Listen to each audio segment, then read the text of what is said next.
రీసెంట్గా జరిగిన వ్యాలంటైన్స్ డేని చాలామంది చాలా విధాలుగా సెలబ్రేట్ చేసుకొని ఉంటారు. కానీ పశ్చిమ బెంగాల్లోని ఒక భర్త భార్య మాత్రం ఒక బాండ్ పేపర్ మీద షరతులు రాసుకొని వాళ్ళ మ్యారేజ్ అయి 2 years కంప్లీట్ అయిందంట ఫిబ్రవరి 14కి. సో ఆ రోజు ఈ 2 yearsలో జరిగిన గొడవలను దృష్టిలో పెట్టుకొని ఇక నుంచి మన మధ్య గొడవలు రాకూడదని ఒక బాండ్ పేపర్ మీద మనం షరతులు పెట్టుకుందామని ఒక ఒప్పందం చేసుకొని షరతులు రాసుకున్నారంట. ఆ షరతులు ఏంటి ఒకసారి మనం చూద్దామా?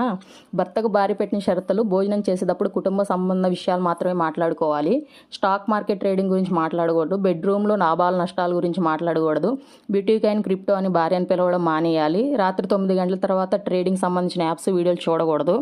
అలాగే భార్యకు భర్త పెట్టిన షరతులు ఏంటంటే భర్త ప్రవర్తన గురించి తన తల్లికి ఫిర్యాదు చేయకూడదు, భార్యాభర్తల గొడవల మధ్యలో మాజీ ప్రేయస్ ప్రస్తావన తీసుకురాకూడదు, ఖరీదైన స్కిన్ కేర్ ఉత్పత్తులు కొనకూడదు, స్విగ్గీ జొమాటో నుంచి రాత్రిపూట ఫుడ్ ఆర్డర్ చేయకూడదు. ఇదేంటండి, ఇవన్నీ బాగున్నాయి కదా. ఇలాంటి షరతులు పెట్టుకొని కూడా కాపురం చేయొచ్చు అనేది నాకు ఇప్పుడే ఫస్ట్ టైం తెలిసింది. వీటి మీద మీ అభిప్రాయం ఏంటో కామెంట్ రూపంలో తెలియచేయండి. నేనైతే చేపలు ఫ్రై చేశాను, బాగా కుదిరింది, చాలా టేస్టీగా ఉంది. ఈ వీడియో కనుక మీకు నచ్చినట్లయితే ప్లీజ్ సబ్స్క్రైబ్ చేసుకోండి.